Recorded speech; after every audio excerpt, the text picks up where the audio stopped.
नागपंचमीची कहाणी. ऐका परमेश्वरा, नागोबा देवा तुमची कहाणी. आटपाट नगर होतं. तिथं एक गरीब ब्राह्मण होता. त्याला 5 सुना होत्या. चातुर्मास आला, श्रावण महिना आला, नागपंचमीचा दिवस आला. कोणी आपल्या आजोळी, कोणी आपल्या पंजोळी, तर कोणी माहेरी. अशा सर्व सुना गेल्या आहेत. त्यात सर्वात धाकट्या सुनेस माहेरचं कोणीच नव्हतं.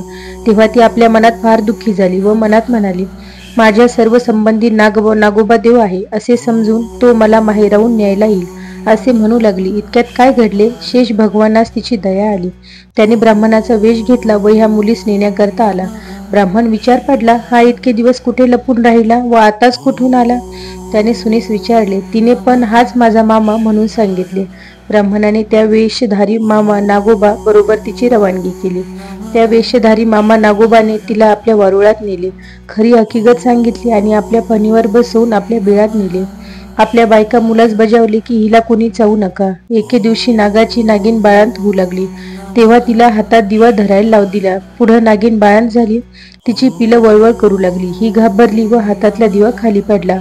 पोरांची शेपट भाजली. नागिन रागवली. तिनं सर्व वृत्तांत नागाला सांगितला.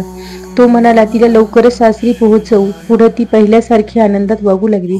एके दिवशी अपार द्रव्य देऊन मुलीस आपल्या मनुष्य वेश घेऊन तिला सासरी पोहोचवली.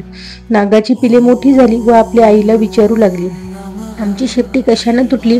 नागिनीनं मुलीची गोष्ट सांगितली. तिचा सूट घ्यावा असे मनात आणून ते सर्व हिच्या घरी आले. तो नागपंचमीचा दिवस आहे. हिनं आपली पुष्कळ भावांची वाट पाहिली. शेवटी ते येत नाही असे पाहून तिनं पाटावर व भिंतीवर नागाची चित्रे काढली.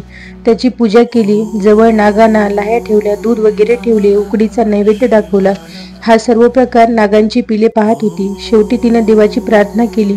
जय नागोबा देवा, जिथं माझे भाऊ लांडोबा पुंडोबा असतील तिथं खुशाला असोत असं म्हणून तिने नमस्कार केला. इकडे हा सर्व प्रकार पाहून पिलांनी मनातला राग घालविला. त्यांनी तिच्याविषयी दया आली. पुढे त्या दिवशी तिथं वस्ती केली. दूध पाणी ठेवतात त्यात पहाटेस एक नवरत्नांचा हार ठेवून आपण निघून गेले. दुसऱ्या दिवशी तिने हार उचलून गळ्यात घातला. जसा तिला नागोबा प्रसन्न झाला तसा तुम्हा आम्हा हो. ही 60 उत्तराची कहाणी. 5 उत्तरी सफळ संपूर्ण.